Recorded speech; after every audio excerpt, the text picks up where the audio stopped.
Welcome to the Dissection, where we crack the skull and slurp the brains out of all of your favorite horror movies. We're also available for birthday parties and bar mitzvahs. Paranormal Activity is a 2007 found footage horror movie directed by Oren Peli. As a matter of fact, it's the first of only 2 movies he's directed, the other being another found footage entry called Area 51. He's gone on to produce several movies for the horror genre, one of which is the upcoming Insidious: Fear of the Dark. Now, aside from being one of the movies that really revitalized the found footage genre, it also is considered one of the most profitable movies ever made based off of its ROI. That's return on investment for all of our non-financially savvy friends. The movie, that was shot for $15,000, went on to gross $193 million worldwide. That's a lot of cheese. It's not a liquid! But probably the most impressive thing of all was that Oren Peli didn't really have any other experience making movies prior to this. As a matter of fact, when he hired Mika Sloat for the role of Mika, one of the things that he asked was that if Mika had any experience using a camera, which luckily he did. I think that sort of gives some credibility to his character. It's pretty believable that this guy's filming everything because, well, he sort of is the guy filming everything. Oren also clearly had a great role for casting, as the main roles of Mika and Katie, played by Katie Featherston, gelled really well together, and it really helps the whole thing feel authentic. Like when she's giving Mika shit for being kind of a douchebag, you really believe that Mika is a douche. But enough yammering about it, let's get in and dissect this thing. We start out with a thank you from Paramount Pictures to the families of Mika Sloan and Katie Featherston and the San Diego Police Department, as if that's going to convince you that this movie was real. It's real. I'm sure the San Diego Police Department would just hand over crime scene evidence to Paramount for theatrical release. Hey, I doubt it. Who knows, maybe it will stir up some leads in the crime you don't know exists yet? We open on one of the main characters, Mika, testing out new camera gear by filming his own TV, something that I myself have done to test out a new camera.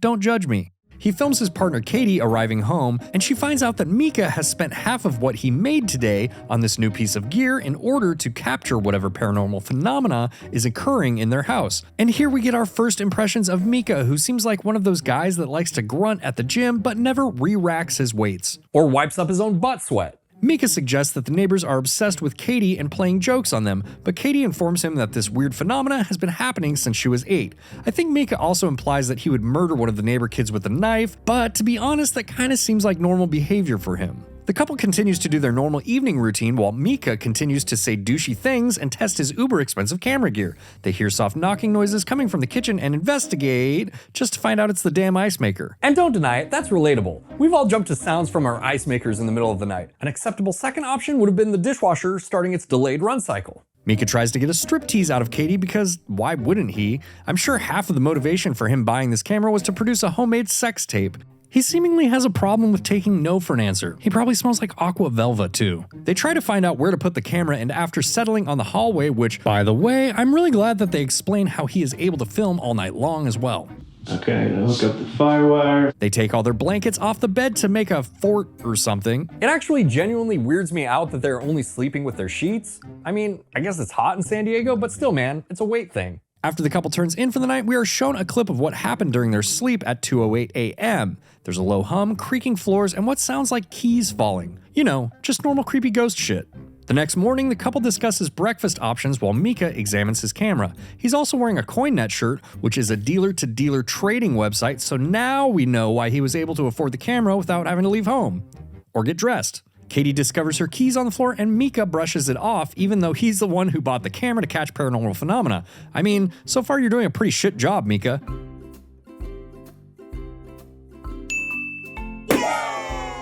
The couple enjoys a dip in the pool, and we get more character building as Mika shows off his courting skills. Very mature. Katie is holding the camera now and letting the audience know that there is a psychic coming today, to which Mika seems to be uninterested in. Just like so excited. Let me see your excited face. Mika suggests they play music, which I'm not going to play here, but let's just say it's basically the Exorcist theme. Aren't you just starting to love this guy? Is this psychic gonna give me some stock tips while he's here? The psychic shows up and starts asking questions about their life and house. Mika films the interview, but is clearly not taking it seriously. Katie gives us details about her childhood and the experiences she had with a shadow-like figure that used to stand at the foot of her bed. She also discloses that there was an unexplained fire that destroyed everything. Seems like an important fact that will probably come up later. Hey, I doubt it. Did the fire department do any investigation of the causes of the fire? I I don't know if there was like a criminal investigation, but I know that they really tried to figure out what was the cause and they couldn't. Psychic Joe tells Katie that it seems like the phenomena is attached to her and not the house. Seems like he's worth every penny to me. Katie shows Miss Cleo around the house where the phenomena happens, and once they get to the bedroom, Mika takes this opportunity to start ranting about his home studio setup, while Tyler Henry over here takes a jab at Mika, who seems to need Katie's defense. So you'll go to bed and have the light on and have the camera going as you're just normally going to bed. Do you do this all the time? Well, we've just recently started with the camera. Poor Mika. Mika asked Dr. Phil, wait a second, Dr. Phil's not a psychic. Sylvia Brown? I mean, are these jokes doing anything for you? I'm breaking character. Mika asks if there's anything that they can do to provoke these events, which is met with a lot of resistance from Katie and a warning about not feeding the entity negative energy from Peter Popoff. Mika then tries to break the tension by making fun of Katie's mom. You shouldn't let your mother come over anymore. He's a real catch. What an asshole. After the tour, the psychic that I have no more clever names for drops a bomb on the couple. Dealing with demons is not my area. I'm very uncomfortable with it. So it looks like Katie and Mika are going to have to reach out for another questionable doctor. A Dr. Johan Avery's who's a demonologist. I mean, where do you even get a PhD in demonology? You know, I wrote this joke to be a smartass, but actually you can get one through the Harvard Divinity School. So all of you looking for a career in demonology, there you go.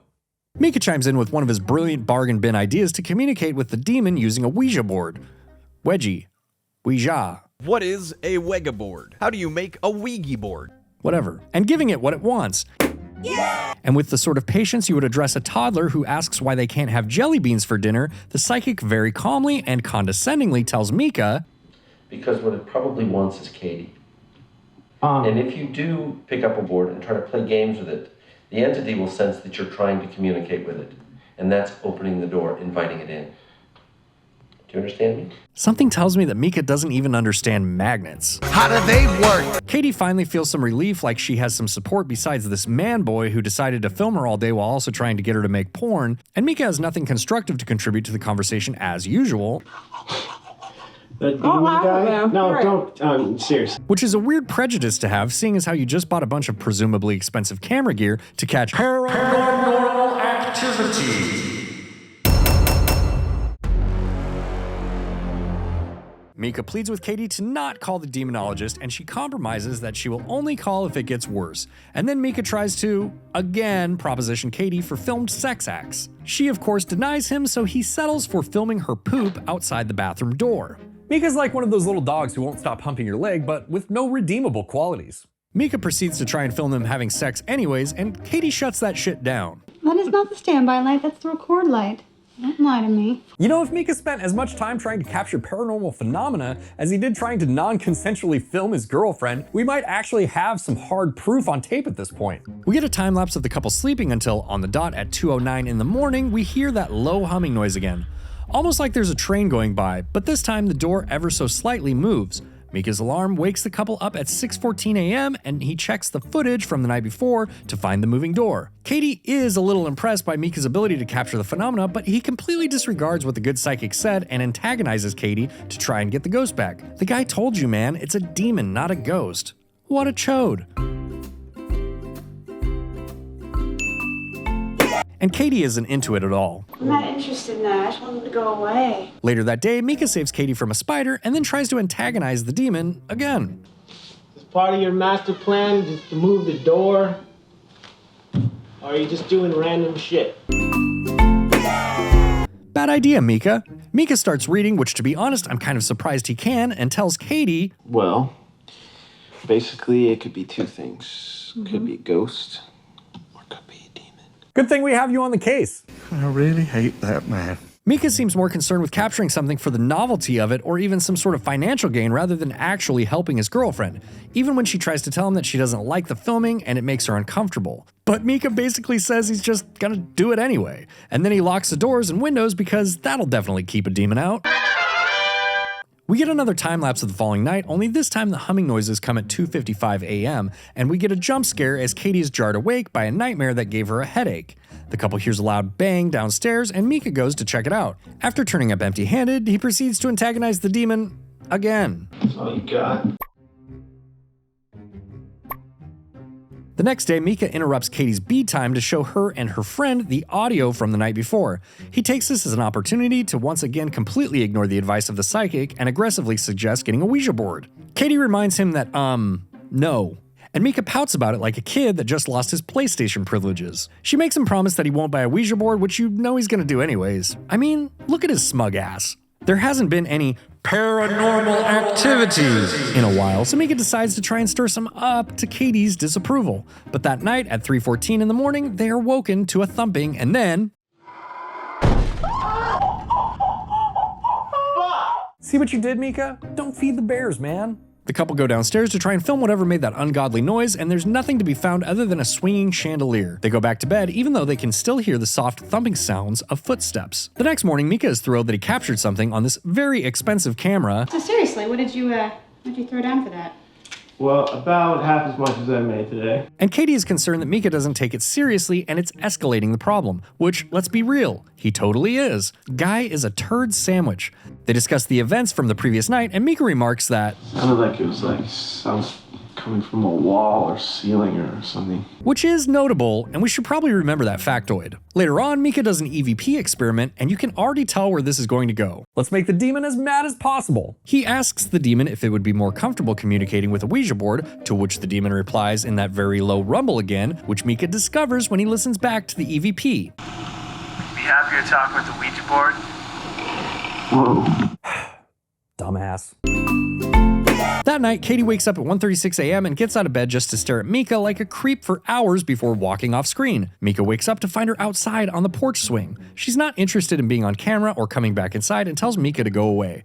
Mika goes inside to grab her some blankets, and then there's a crash upstairs, and now all of a sudden their TV is on in the bedroom. Katie appears out of nowhere. Fuck. And Mika is acting surprised about all the commotion, like he hasn't been trying to antagonize the demon for the past week. It's false. Pure fiction. The next morning, Mika shows Katie the footage from the previous night, and she's completely unaware that any of it happened. Like she was sleepwalking, or sleep-stalking? They discuss the events from the night before, and Mika tries to comfort Katie while also telling her that she should not bring in the demonologist. He then immediately goes out and gets the most evil Ouija board he can find. This definitely isn't your mom's old Parker Brothers game. This one came from the dark web. Katie scolds Mika for lying, but all he can really do is make that sheepish "I'm a total shitbag" face. He then gaslights Katie on a technicality because he didn't actually buy the Ouija board, he borrowed it. That's Mika for you. One of those, well, she technically never said no sort of guys. They fight on their way out of the door, and the Ouija board starts moving to the sound of the low hum that we've come to associate with demon stuff happening. Then it catches on fucking fire while we hear heavy footsteps go up the stairs. The couple comes home later and discovers the burnt board, to which Katie is understandably furious. Mika, with absolutely no self-awareness or concern for anyone else, asks Katie to calm down and try to figure out what the message the demon left on the Ouija board is. I don't give a fuck! Later that night, after Mika makes a formal oath on camera to follow Katie's rules, including but not limited to regulating his camera use and offending the demon, they turn in for the night and Mika asks Katie if she wants to know what was on the Ouija board, which of course she doesn't, dude. I thought she made that shit pretty clear already. I don't give a fuck. What that thing says on the Ouija board. And this just shows Mika's total obsession and complete lack of empathy for his partner. The next day, he completely disregards his oath. I mean, are you really surprised at this point? And enlists Katie's help to figure out what the demon was trying to spell on the Ouija board from the previous night. I want it out of the house. She girl bosses up. Katie gossips with her friend about the paranormal activity when Mika comes barging in with his camera and bright light like he's the paparazzi. Katie seems understandably irritated as she is in the middle of explaining to her friend that staying at her house wouldn't help the situation since the demon is attached to her and not the house. But don't worry, everybody. Yeah, I got a plan. Don't worry about it. Which has worked really, really poorly up to this point. I mean, so far, every one of Mika's plans has actually made the situation worse. It's like the Titanic has hit the demon iceberg, and instead of ushering people to the lifeboats, Mika is trying to bail out water with a spaghetti strainer. Katie agrees to let Mika put baby powder on the floor like he's looking for evidence of Santa, with the compromise that if it doesn't work, she can call the demonologist. I think this plan just shows how immature and underdeveloped Mika's brain is. Or maybe it just shows what his real intentions have been this whole time. And exactly what is this gonna prove? Well, if anything walks through here, it's gonna leave a pretty good footprint. Okay. I think we've pretty much established something's happening. He's not interested in helping Katie or even getting the demon to leave for that matter. He's more interested in capturing phenomena on camera, likely in the hopes that he can somehow monetize the footage. Mika reassures Katie that he's taking care of it, but she doesn't seem to have much confidence in him. I'm gonna fucking solve the problem, okay? On night number 17, the couple goes to bed and we get a time lapse of them sleeping until 3:15 a.m. when you can hear footsteps in the house and see them track baby powder into their bedroom. Mika gets up to, you guess it, capture the phenomena on camera when he notices There's footsteps in, but there's no footsteps out. I'm the world's greatest detective. he tracks the demon hooves to a closet where there is access to the attic, which is now ajar. Way to go, Nancy Drew. You solved the case. Mika decides to ascend into the attic to get a look around, much to the displeasure of Katie, who's pleading for him not to go. Once inside the very small insulated attic, They must have a great R rating. he sees something poking out of the insulation. Lo and behold, it's a picture of Katie that has burned, presumably from Katie's childhood home that burnt down years ago. This clearly upsets Katie, who claims she hasn't seen the picture in 15 years. Honestly, I know this is supposed to be kind of creepy, but it's kind of cute. Like when your cat kills a mouse and leaves its guts all over your doorstep because they think you're a failure who can't hunt your own food. It's kind of like that.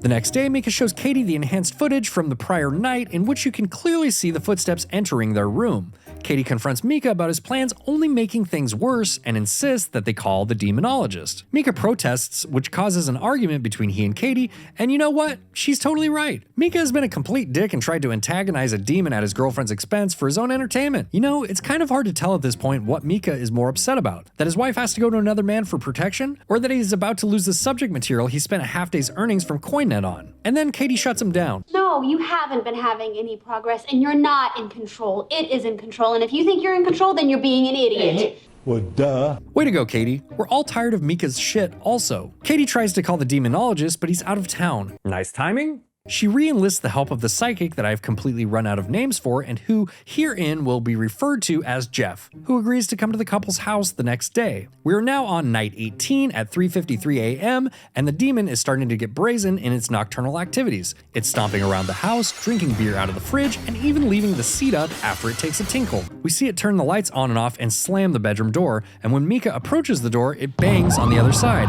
Mika decides to pursue the demon and walks right past the place where we know it's hiding, and the demon slams the bedroom door with the couple now outside and bangs on the inside of the door. You know, I think Mika might be right. It might be the neighborhood kids. This doesn't seem like the work of a demon. Just saying. Katie pleads with Mika to go downstairs as she doesn't want to be in the bedroom anymore, and they start hearing all sorts of weird demonic shit. They decide to go back to bed with the lights on and we fade out. Presumably nothing else noteworthy happened that night. Mika goes downstairs the next morning to find Katie wrapped in a blanket on the couch, and for the first time you see a vulnerable Mika try to actually comfort his girlfriend without trying to manipulate her for homemade porn. The couple eats dinner quietly, clearly distraught from the ordeal that has escalated dramatically ever since Mika brought the Ouija board in the house, which I've always found kind of odd. I mean, what if they left a game of Scrabble out? This time we're playing Scrabble. Ooh. Seems like it would be easier for the demon to spell out the words at least. They are startled by a loud bang. What the fuck is that? I don't know, Mika, maybe the demon that has been the source of every weird noise for this entire movie? The couple investigates and finds a broken picture frame with a picture of the couple and the primary damage to the frame and photo being over Mika's face. See, the demon isn't such a bad guy after all. He's attached to Katie and has had to live with her and Mika. He probably just got tired of all the frat guy dick and fart jokes. Katie is assaulted by the demon, which breathes down her neck and moves her hair, which triggers the shit out of Mika, who decides to look in all the rooms besides where we have established the demon is hiding. The attic. You remember? The footprints? Psychic Jeff, or maybe Yef, with a soft J. I kind of like that. Let's go with Yef. Psychic Yef comes back that night, and as soon as he walks into the door, he tells the distressed couple, I cannot help you. What? In fact, I've got to get out of here. This thing is very aggravated, the fact that I'm here. Fuck this shit, I'm out. After reassuring the couple he's sending help, he leaves the house. Katie lies crying in the bed, feeling helpless. Because there are no churches or priests in San Diego. It's the weirdest town ordinance ever. Mika genuinely tries to comfort her again. He may be feeling the pressure to protect his girlfriend at this point, or maybe he's just afraid for himself. That night at 1:34 a.m., the sheets around Katie begin to move. Later at 3:04, we see a light turn on from the room that has the attic access hatch and hear footsteps. The lights turn off, and if you pay really close attention, you can see a shadow on the door. Katie is then startled awake by feeling the demon's breath as it stands over her. Mika gets out of bed but doesn't grab the camera this time and instead comforts Katie. The next morning, Katie tells Mika that she can feel it watching her. I can feel it watching me. Right now. They agree to try to figure out another option and review the tape from the night before. Later, Mika finds a Web 1.0 site containing a story similar to what has happened to Katie. You know, instead of spending that time finding a rabbi, a shaman, or even just getting some sage from Whole Foods. Katie asks about the girl Diane, and that name may or may not have been what the demon was trying to spell out when it burnt the Ouija board up. Micah tells her that Diane died during an exorcism, which causes Katie to become overwhelmed. And now she needs a nap. This is no time for naps, Katie! Later still, Mika tries to talk to Katie about the ideas he has, which causes an argument with Katie in which he blames her for their predicament. I didn't bring that thing into the house. Don't do me. You did.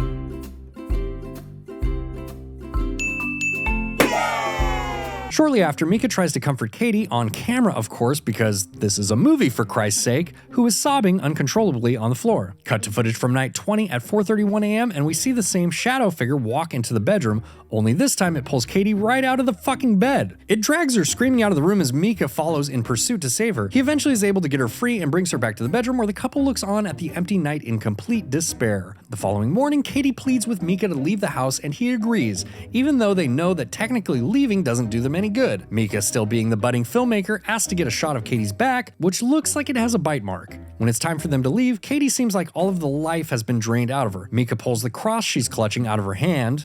Really? This didn't make any bells go off? And finds that she's been clutching the crucifix so tightly that she is bleeding. Mika attempts to get rid of the demon by burning the cross and the photo. Fuck this shit, I'm done. I mean, why didn't you burn the Ouija board, dude? Seems like that cross might have been useful. Mika tries to get Katie to leave, but she tells Mika that she thinks it's better if they stay. I don't know what the hell's going on, but this is insane. Is it as insane as burning a cross when you have a demon after you? And Katie is clearly not well, as you can see by her shit-eating grin as she convinces Mika to stay. Night number 21, and we see Katie rise out of the bed like fucking Dracula and stand and stare while a demon pulls Mika's covers off. She walks to his side of the bed and stands over him for a couple hours before turning and leaving the room. A moment passes before we hear Katie screaming from downstairs, which prompts Mika to leap out of bed and pursue his wife's terrified cries for help. We can hear the couple yelling downstairs, several thuds, then silence, until... wait for it. Wait for it. We hear footsteps come back up the stairs, and after several seconds of anticipation and deep droning hums, we see Mika fly ass first into the camera. The camera falls down against something, and we can see Katie covered in blood. She leans over Mika and smells him and gives us what might be one of the most repeated scares in all of found footage, the creepy smile and distorted face jump scare ending. We're then left with the message that Mika's body was discovered a couple days later, but Katie is still missing. And that's it. No outro music, no credits rolling. It's a movie that ends as abruptly as it started. I think one of the main reasons it's such an effective movie, and something that the rest of the series tried but failed to capture, is the fact that you are alone with these characters as an observer the whole movie. All the way until the end when Katie kills Mika and breaks the third wall by looking into the camera, directly at you. Up until that point, you feel pretty safe as a casual observer, hiding behind the camera in your anonymity. But as soon as Mika is dead, you realize that you are now alone with it. As much as I love the lore building on some of the later movies in the series, I don't think that any have ever truly captured the terror of the first movie. Even though it was made on a shoestring budget of $15,000, it grossed over $193 million, making it an insanely successful movie and franchising it into several adaptations across multiple media and platforms. But what's different about the first installment is the fact that you really only have two people on screen for the majority of the movie. A few others drop in to add some element of an outside world, but you are really drawn into this couple's odd relationship, their trials, and their ultimate demise. There are a couple of alternate endings which I think are fun, but it's understandable why they weren't used, since both end with Katie dying, which could have made the development of future sequels much more difficult. In alternate ending 1, Katie is shot by two officers that discover her with a kitchen knife after Mika's murder.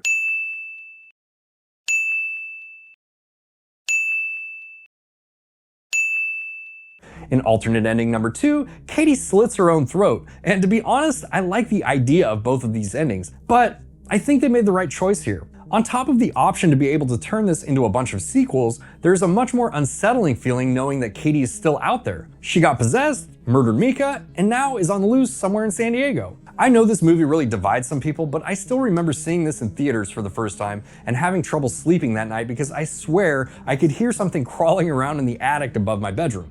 Found footage is sort of a guilty pleasure of mine, and I tend to be more lenient on it than other genres, and what the Blair Witch started for me, Paranormal Activity revitalized with a fury. Alright friends, we hope you've enjoyed this installment of the Dissection. Let us know what movie we should cover next in the comments, and until next time, if you think your house might be haunted, don't buy a fucking Ouija board. We'll see you in the next one. Bye. You guys hear that? Goddamn raccoons in the attic again. Go up there and see what's going on.